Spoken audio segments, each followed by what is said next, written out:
Good morning, children. Today I am going to start our lesson, second lesson, static electricity in grade 7 science. Static electricity කියලා කියන්නේ මොකක්ද? What is known as static electricity?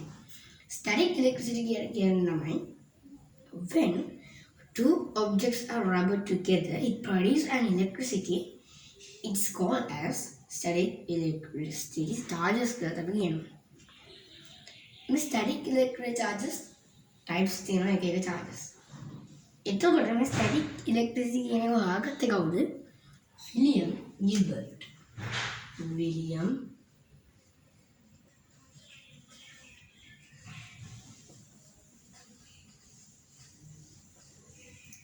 ගිල්බර්ට් තමයි static electricity කියන එක හොයාගත්තේ.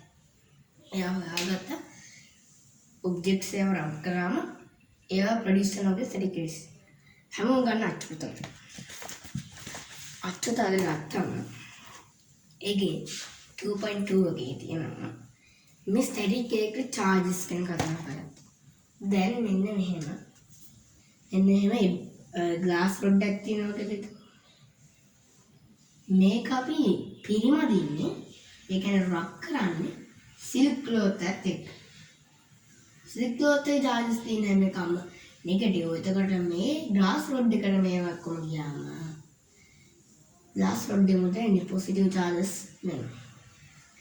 ඒ වගේම තමයි පුතේ woolen cloth එකකින් ebonite rod එකක් නැද්දම woolen එකේ තියෙන positive charges ebonite එකට යන්නේ.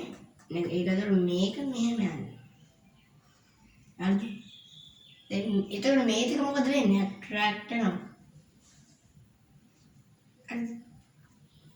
ඒ වගේ තමයි ස්ටැටික් එක. ඔයගොල්ලෝ බලන්න මෙන්න මේ වගේ පෑනක් අරගෙන හොඳට මේක පිරිමදින්න. හොඳට විනාඩි 5ක් තිබෙනවද? කොල්ලේ කරලා ඒක attract වෙනවා. ඒතකොට අපේ අත nothing happen නැහැ. අතේ කිසිම charges එකක්වත් නැහැ. ඒක හොඳට මතක තියාගන්න. තමයි පාඩමේ first part එක තමයි අපි ඉන්නේ. හරිද? ඊළඟ අපි යමු මේක අපි කිව්ව types තියෙනවා කියලා. positive static electric charges and negative static electric charges plus minus කියලා හොඳට මතක තියාගන්න.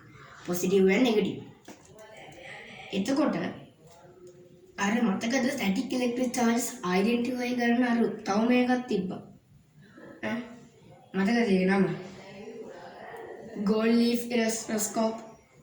ඒක හොඳට මතක තියාගන්න. light electric charges කරන දෙන්න කැමති. එතකොට මොකද වෙන්නේ? අයින් වෙනවා. unlike charges එකතු වෙනවා. හරිද?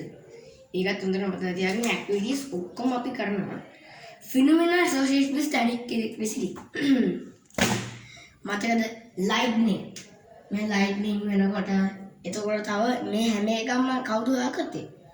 Benjamin Franklin. හොඳට ඔලුවට ගන්න බෙන්ජමින් ෆ්‍රැන්ක්ලින් තමයි හොයාගත්තේ. ඊළඟට emitting tick sound when lying in silk cloth. තව අපි TV එකේ දිහා බලලා attraction වෙනවා. ඉතින් මම මේ විදිහට අපි static electric පාඩමට හොඳට තේරුම් අරගෙන වැඩ කරගන්න පුළුවන්. ඊළඟ මතක කැපැසිටර් එක. ඉන්නේ හැම කැපැසිටර් එකක් තියෙනවා. හරිද? ඒකේ මේක තමයි සලකුණ. ඒ තමයි සලකුණ. මේ කැපැසිටර් එක අපි දාගන්නේ to store static electric charges. ඒක හොඳට මතක තියාගන්න. හරි? අනේ මේ විදිහට මම ඔයගොල්ලන්ට static electricity පාඩමේ තියරි ගන්න කියලා දුන්නා. ඉතින් තවත් දවසක වෙන පාඩමක තියරි එකක් ගැන ඔයගොල්ලෝ හොඳට දැනගන්න ඕන. අපේ YouTube channel එක subscribe කරගන්න. ඒ වගේම like එකක් දාන්න අමතක කරන්න එපා. ආයුබෝවන්.